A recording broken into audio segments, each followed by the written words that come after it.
नमस्ते बच्चों, आज हम आपको 7th क्लास में 17वां पार्ट का पार्ट सेकंड पढ़ाने जा रहे हैं। वीर कुंवर सिंह इसका पहला पार्ट आपने पढ़ा होगा। बात कर लेते हैं कुछ कठिन शब्दों की। तो कठिन शब्दों में सबसे पहले है मुक्त वाहिनी यानी स्वतंत्रता देने वाली। बागी का मतलब होता है बगावत करने वाले। जयघोष का मतलब होता है जीत की घोषणा और ज्वाला का मतलब होता है आग। पतन, हार, शस्त्र, हथियार। कीर्ति का मतलब होता है बच्चों यश। प्रस्थान का मतलब होता है जाना। पराजित हार को कहते हैं और अगुवाई का मतलब होता है निर्देशन।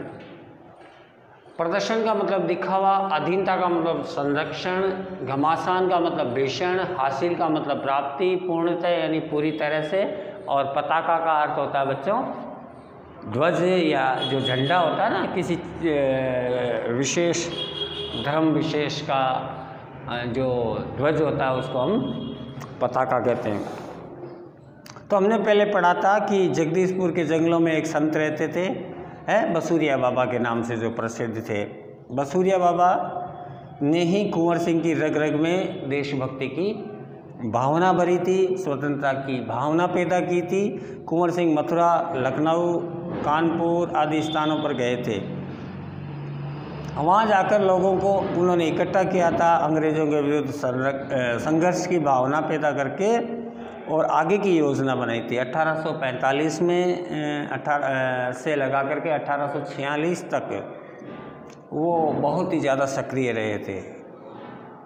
एशिया का सबसे बड़ा जो मेला लगता है ना कार्तिक माह की पूर्णिमा के अवसर पर, वहाँ जाकर के जो मैं बात कर रहा हूँ बच्चों सोनपुर मेले के बारे में। वहाँ उन्होंने हाथियों की खरीद और बिक्री के लिए सोनपुर का ये मेला जो ख्याति प्राप्त था, उसमें उन्होंने सामूहिक रूप से क्रांतिकारी योजनाएं बनाई थी। आगे बच्चों 25 जुलाई 1857 को दानापुर की सैनिक टुकड़ी ने क्या किया था, विद्रोह कर दिया था और सैनिक सोन नदी पार करके आरा की ओर चल पड़े थे। कुंवर सिंह उनके संपर्क में पहले से ही थे। इस मुक्त वाहिनी के सभी बागी सैनिकों ने कुंवर सिंह का जयघोष करते हुए आरा की तरफ पहुंच करके और वहां जाकर के उन्होंने क्या किया, जेल की सलाखें तोड़ दी थी और वहां के जो कैदी थे, भारतीय कैदी थे, अंग्रेज़ों की जेल में जो बंद थे, उनको उन्होंने रिहा करा दिया था। 27 जुलाई 1857 को कुंवर सिंह ने आरा पर विजय प्राप्त कर ली थी। सिपाहियों ने उन्हें फौजी सलामी दी। यद्यपि कुंवर सिंह बूढ़े हो चले थे, परंतु बूढ़ा सूरवीर इस अवस्था में भी युद्ध के लिए हमेशा तत्पर हो गया और आरा का क्रांति का एक महत्वपूर्ण केंद्र बन गया। कहने का अर्थ है बच्चों कि सैनिक जो थे ना वो अंग्रेज सरकार के खिलाफ चारों ओर उनमें असंतोष पैदा हो गया था। 25 जुलाई 1857 को जो दानापुर में सैनिकों की टुकड़ी ने अंग्रेज़ों के खिलाफ जो विद्रोह किया था, उसे सैनिक सोन नदी को पार करके आरा की ओर चले गए थे और कुंवर सिंह का जो सैनिकों से जो संपर्क था वो तो पहले से ही था। तो सैनिक है वो मुक्त वाहिनियों के द्वारा कुंवर सिंह के नाम का जयघोष करते हुए आरा पहुंच गए और वहां जाकर के उन्होंने जो जेल की सलाखें तोड़ दी, जेल में सभी कैदी मुक्त हो गए और 25 जुलाई 1857 को वीर कुंवर सिंह ने आरा पर विजय प्राप्त कर ली थी। सैनिकों ने उनको सलामी दी थी और सलामी का मतलब होता है गार्ड ऑफ ऑनर। वीर कुंवर सिंह इन दिनों काफ़ी वृद्ध हो चुके थे, फिर भी उस बूढ़े बहादुर ने युद्ध में अपनी तत्परता दिखाई थी। वह क्रांतिकारियों के लिए प्रेरणा के स्रोत बन गए थे। आरा क्रांति का प्रमुख केंद्र बन गया था, यानी क्रांतिकारियों का वो मेन अड्डा बन गया था। दानापुर और आरा की इस लड़ाई की ज्वाला बिहार के चारों तरफ फैल गई थी, लेकिन देसी सैनिकों ने अनुशासन की कमी, स्थानीय जमींदारों का अंग्रेज़ों के साथ सहयोग करना, आधुनिकतम हथियारों की कमी के कारण जगदीशपुर का जो पतन है उसको रोका नहीं जा सकना। 13 अगस्त की बात है बच्चों, जगदीशपुर में कुंवर सिंह की सेना अंग्रेज़ों से हार गई थी, किंतु इससे वीर कुंवर सिंह का आत्मबल टूटा नहीं। वे भावी संग्राम की योजना बनाने में तत्पर हो गए। वे क्रांति के अन्य संचालक नेताओं से मिलकर के इस आज़ादी की लड़ाई को और भी आगे बढ़ाना चाहते थे। कहने का मतलब है बच्चों, दानापुर और आरा की लड़ाई की जो आग है वो संपूर्ण बिहार में पहुंच गई थी। ये दुर्भाग्य ही था कि सैनिक है वो देसी सैनिकों के पास में अनुशासन की कमी थी और साथ साथ में जो स्थानीय जो जमादार थे वो स्वार्थ के कारण अंग्रेज़ों का सहयोग कर रहे थे। अत्यधिक हथियारों की भी कमी हो गई थी। परिणाम ये हुआ कि जगदीशपुर में कुंवर सिंह की जो सेना थी वो अंग्रेज़ों से हार गई थी। इस प्रकार जगदीशपुर का पतन हो गया। अब जब बाद में वीर कुंवर सिंह का आत्मबल टूटा नहीं तो वो एक तरह से संकल्पबद्ध थे। उन्हें विश्वास था कि हमारी विजय होगी और उन्होंने भविष्य की लड़ाई की योजना तैयार की। और वो तैयार इसलिए की बच्चों क्योंकि स्वतंत्रता की लड़ाई को अपने क्रांतिकारी स्वतंत्रता सहयोगियों के साथ कुंवर सिंह आगे बढ़ाना चाहते थे। कुंवर सिंह सासाराम से मिर्ज़ापुर होते हुए कालपी, कानपुर, लखनऊ तक पहुंच गए थे। तो लखनऊ में शांति नहीं थी, इसलिए बाबू कुंवर सिंह ने आजमगढ़ की ओर प्रस्थान किया।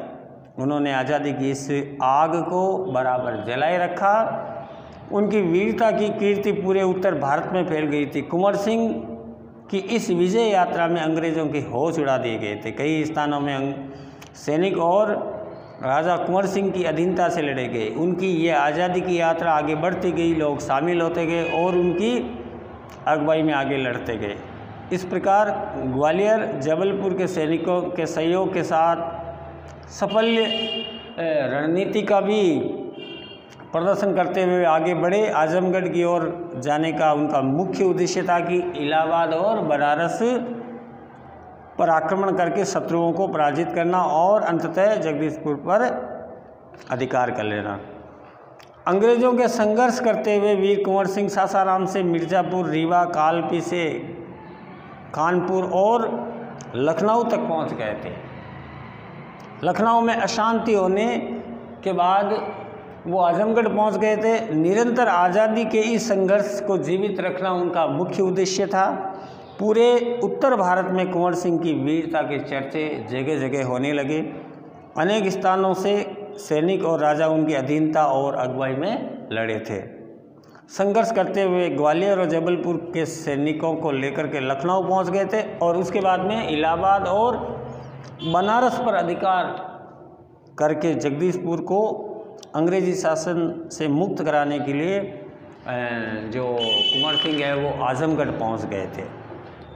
बच्चों, अंग्रेज़ों और कुंवर सिंह की सेना के बीच में घमासान युद्ध हुआ था। 22 मार्च 1858 को आजमगढ़ पर उन्होंने कब्जा कर लिया था। अंग्रेज़ों ने दोबारा आजमगढ़ पर आक्रमण किया। कुंवर सिंह ने एक बार फिर आजमगढ़ के अंग्रेज़ों को हराया। इस प्रकार अंग्रेजी सेना को परास्त कर वीर कुंवर सिंह 23 अप्रैल 1858 को स्वाधीनता की विजय पताका फहराते हुए वापस कहाँ पहुँच गए? जगदीशपुर पहुँच गए। इस बूढ़े शेर को बहुत अधिक दिनों तक इस विजय का आनंद लेने का सौभाग्य नहीं मिला। इसी दिन विजय उत्सव मनाते हुए अंग्रेज़ों ने यूनियन जैक, अंग्रेजी झंडे का नाम है बच्चों, यूनियन जैक, वो उतार करके अपना झंडा फहरा दिया था। उसके 3 दिन बाद ही यानी 26 अप्रैल 1858 को ये वीर हमेशा के लिए संसार छोड़ के चला गया। यानी कहने का मतलब वह अमर हो गया। वीर कुंवर सिंह की लड़ाई वास्तव में देखी जाए तो संकल्पबद्धता के रूप में थी। आराम से बैठने का उनके पास समय नहीं था। अंग्रेज और वीर कुंवर सिंह की सेना के बीच में भयंकर युद्ध हुआ। वीर कुंवर सिंह की सेना ने 22 मार्च 1858 को आजमगढ़ पर अपना कब्जा कर लिया, लेकिन धूर्त अंग्रेज़ों ने पुनः आजमगढ़ उनसे छीन लिया था।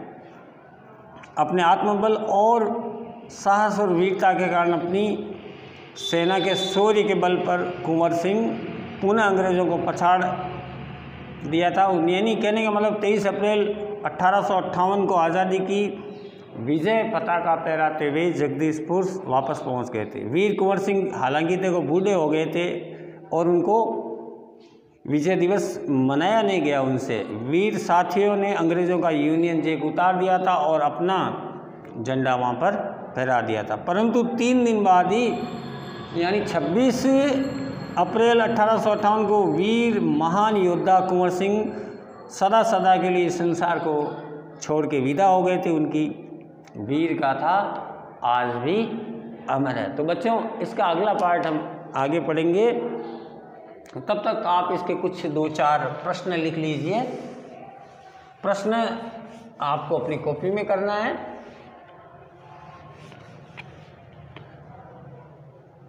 लिख लीजिए पहला प्रश्न, आज का पहला प्रश्न है,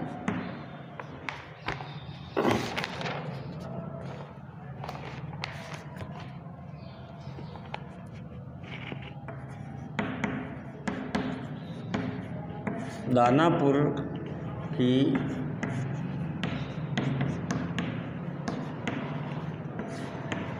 सैनिक टुकड़ी ने विद्रोह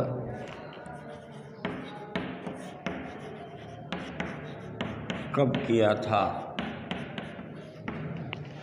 प्रश्न नंबर 2 लिखिए।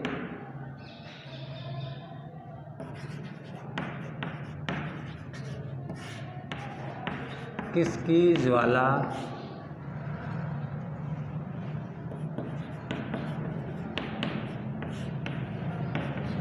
बिहार में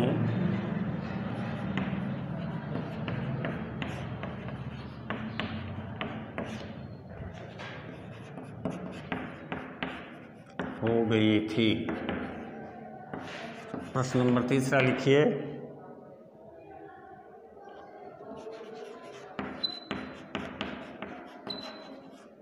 कुंवर सिंह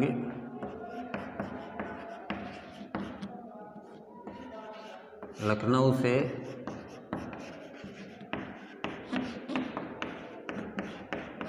कहाँ गए थे? प्रश्न नंबर 4 लिखिए बच्चों।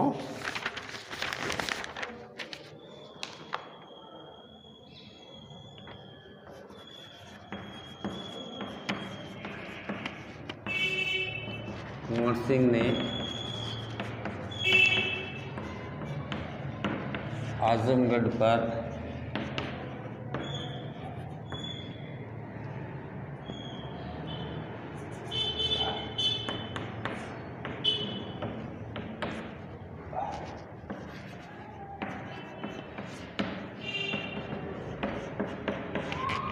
ये चारों प्रश्न आपको अपनी कॉपी में करने हैं। एक बार मैं फिर से आपको बोल के सुना देता हूँ। हमारा पहला प्रश्न है, दानापुर की सैनिक टुकड़ी ने विद्रोह कब किया था?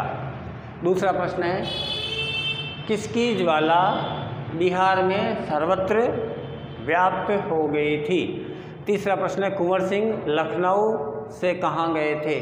चौथा प्रश्न है, कुंवर सिंह ने आजमगढ़ पर कब्जा कब किया था? तो ये चारों प्रश्न है सेकंड पार्ट में आपको करने हैं और अगले वीडियो में आपसे फिर मिलेंगे। तब तक के लिए धन्यवाद।